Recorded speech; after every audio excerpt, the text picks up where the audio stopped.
Satu ucapan menghina jenderal, satu video yang viral. Dan kini tentara mulai bergerak. Ini bukan soal politik. Ini soal harga diri. Dan ketika kehormatan diinjak, Kopassus tak tinggal diam. Karena bagi mereka, darah boleh tumpah, tapi harga diri tak boleh jatuh.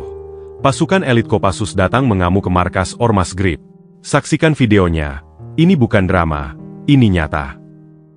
Langit Jakarta mulai berubah jingga ketika sebuah video viral menyebar cepat di media sosial. Dalam video itu, seorang pria dengan jaket hitam berlogo GRIP berdiri di depan media. Dengan suara lantang dan nada menghina, ia menyebut nama Jenderal Besar Sogeng Prakoso, sosok legendaris di dunia militer Indonesia, mantan Panglima TNI, tokoh yang dikenal karena kesetiaannya terhadap negara dan rakyat. Jenderal tua itu cuma pahlawan di atas kertas. Sudah tua, sudah bau tanah juga. Kalau zaman sekarang, dia nggak ada apa-apanya. Teriak pria itu di depan media. Video itu menyulut bara. Di Mabes TNI suasana langsung berubah panas. Mayor Jenderal Eko Prakoso, komandan aktif elit Kopassus, menatap layar monitor dengan rahang mengeras. Di belakangnya, beberapa perwira hanya bisa menggeleng pelan. Wajah mereka muram.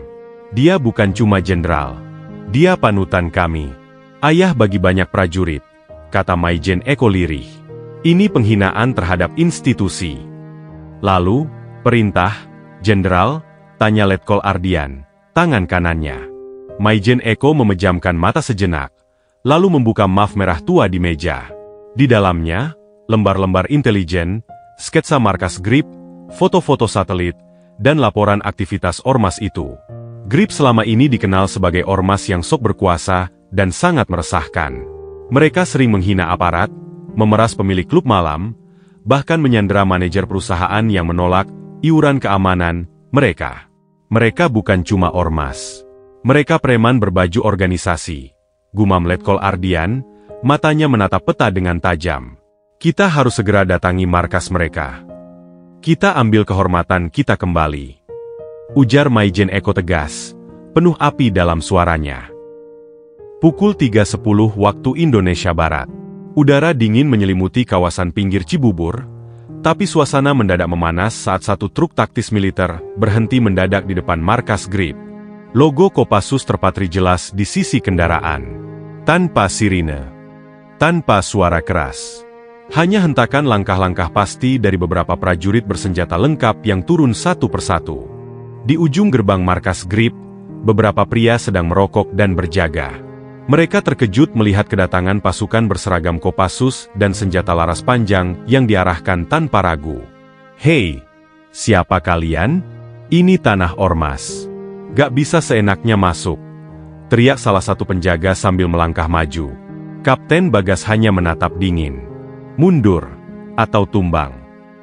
Orang itu tertawa kasar, tapi tawanya terpotong peluru karet yang menghantam dadanya, membuat tubuhnya terpelanting ke belakang menghantam gerbang besi. Kepanikan meledak. Anggota GRIP yang berada di dalam langsung keluar membawa tongkat besi, celurit, dan senjata api rakitan. Namun mereka tak punya waktu untuk menyusun formasi. Pasukan elit Kopassus bergerak seperti bayangan. Senyap, cepat, mematikan. Dalam hitungan detik, jalan depan markas berubah menjadi zona tempur. Peluru karet, gas kejut, peluru tajam ditembakkan terarah. Belasan anggota GRIP terkapar di aspal. Sebagian meraung kesakitan, sisanya terdiam karena tidak mampu bergerak. Tangan-tangan mereka diikat. Yang melawan dilumpuhkan. Yang lari dikejar. Perimeter aman, kata Kapten Bagas, tapi masih ada puluhan di dalam gedung utama. Ayo kita lanjutkan pembersihan. Amankan target utama, John Kenanga. Pasukan segera masuk ke dalam markas GRIP. Rumah itu ternyata lebih besar dari dugaan awal. Ruangan-ruangan bawah tanah tampak seperti lorong-lorong bunker. Di sana mereka menemukan lebih dari sekadar anggota ormas. Beberapa ruangan disulap menjadi tempat, senjata tajam, dan peralatan lainnya. Satu ruangan penuh CCTV yang merekam aktivitas mereka di klub-klub malam. Ada pula papan putih besar bertuliskan, target minggu ini, berisi nama-nama perusahaan yang akan mereka peras.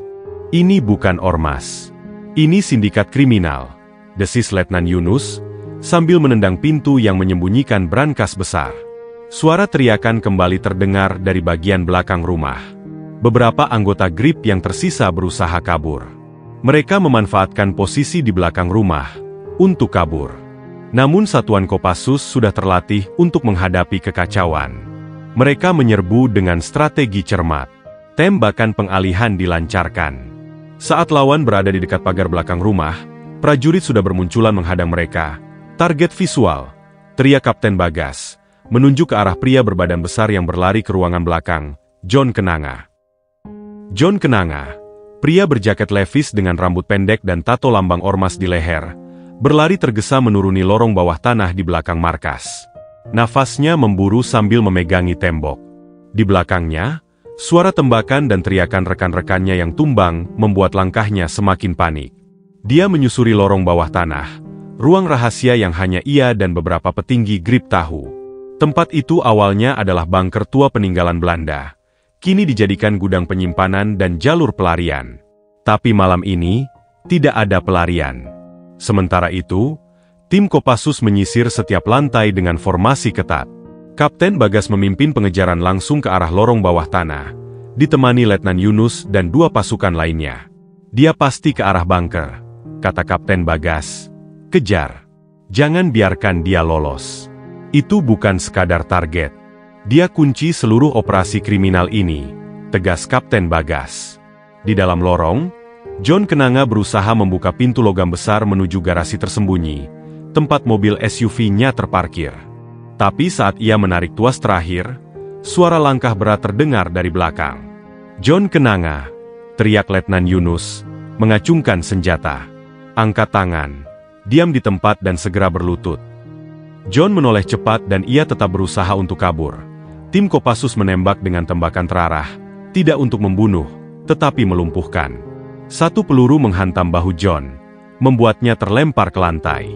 Ia meraung kesakitan sambil merangkak mundur. Darah mengalir dari bajunya. Sudah habis waktumu, kata Kapten Bagas. Dengan cepat, tangan John diborgol dan tubuhnya diseret keluar lorong. Sementara itu, tim lainnya berhasil mengamankan dokumen-dokumen penting dari ruang rahasia, daftar perusahaan yang diperas, transaksi dengan pengusaha besar, bahkan transaksi dengan oknum pejabat. Semuanya terdokumentasi rapi. Taktik mereka tidak lagi sekadar pemerasan. Ini sudah jaringan kejahatan terorganisir yang menyentuh banyak lapisan. Pukul 6.12 WIB, operasi dinyatakan selesai.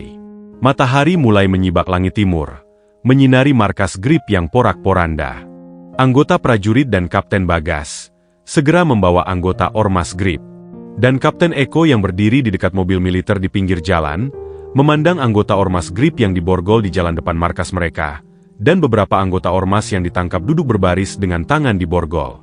Ini bukan balas dendam, ujarnya pelan. Ini penegakan kehormatan.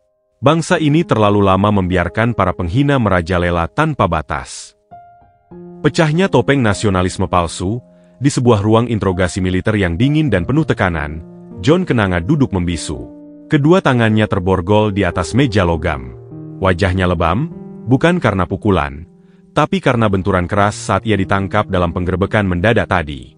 Seragamnya lusuh, berkeringat, dan aroma ruangan itu terasa seperti campuran antara besi, kopi basi, dan ketegangan yang menggantung. Kapten Bagas, bersama 2 penyidik militer lainnya, duduk di hadapannya. Di meja terbentang dokumen hasil penggerebekan markas GRIP, organisasi masyarakat yang selama ini bergerak di bawah kedok nasionalisme, tapi sejatinya adalah kelompok paramiliter yang menebar ancaman dan pemerasan. Kapten Bagas menatap tajam. Siapa yang mendanai kalian? John diam. Matanya menatap lurus ke arah lampu di langit-langit, seolah sedang menimbang jawaban yang akan mengguncang banyak hal. Lalu bibirnya menyeringai. Getir. Kalian pikir ormas seperti kami bisa berdiri sendiri? Tanpa restu orang besar di atas sana? Tanyanya retoris. Ada siapa di atasmu? Desak Kapten Bagas lagi, kali ini lebih keras, lebih menuntut. John akhirnya menunduk. Napasnya berat. Perlahan, ia menyebut satu nama. Sebuah nama yang selama ini dielu-elukan rakyat sebagai pembela kaum kecil. Seorang politisi senior dan seorang pengusaha besar terkenal vokal membela rakyat. Tapi ternyata diam-diam menjadi dalang di balik pendanaan dan perlindungan GRIP. Ruang interogasi itu seketika hening. Tak ada yang menyangka bahwa kebenaran sebusuk itu tersembunyi di balik wajah seorang pengusaha kaya. Hari-hari berikutnya, tim militer dan intelijen bergerak cepat. Mereka membongkar bukti transaksi bank yang mencurigakan, menelusuri komunikasi terenkripsi yang ternyata mengarah pada pertemuan-pertemuan rahasia di villa-villa mewah dan kafe-kafe elit. Satu persatu potongan puzzle terpasang. Foto, video, rekaman suara, hingga saksi-saksi kunci yang sebelumnya bungkam kini mulai bicara. Tak butuh waktu lama hingga nama-nama besar lainnya ikut terseret. 3 pejabat dan pengusaha besar, 2 diantaranya duduk di komisi strategis, akhirnya resmi ditetapkan sebagai tersangka. Rakyat terhenyak. Selama ini, mereka mengira musuh ada di luar negeri. Ternyata pengkhianatnya duduk di jabatan tinggi negeri sendiri. Negeri ini tidak kekurangan hukum. Yang sering hilang adalah keberanian untuk menegakkannya. Ketika ormas berseragam bergerak bak pasukan, ketika premanisme dibungkus dengan jargon nasionalisme, dan bendera merah putih dikibarkan di atas ancaman dan kekerasan, maka sesungguhnya yang terinjak bukan hanya rasa aman, tapi juga nilai luhur bangsa. Anak-anak bangsa tumbuh dalam ketakutan. Mereka melihat sendiri bagaimana kekuasaan bisa membeli hukum, bagaimana simbol negara bisa dipakai untuk mengintimidasi, dan bagaimana orang baik dipaksa diam karena takut dibungkam. Tapi hari itu, negara bicara dengan bahasa yang tak bisa dibantah. Tindakan tegas dari Kopassus bukan sekadar operasi militer. Itu adalah pernyataan bahwa negara tidak boleh tunduk pada tekanan jalanan, bahwa hukum tidak bisa dinegosiasikan, bahwa nasionalisme sejati tak pernah tumbuh dari kebencian atau ancaman. Namun kita harus jujur, penegakan hukum sejati tidak hanya membutuhkan senjata, pangkat, atau undang-undang. Ia membutuhkan integritas, keteguhan hati, dan keberanian moral. Dan keberanian itu tidak hanya milik aparat, ia milik kita semua.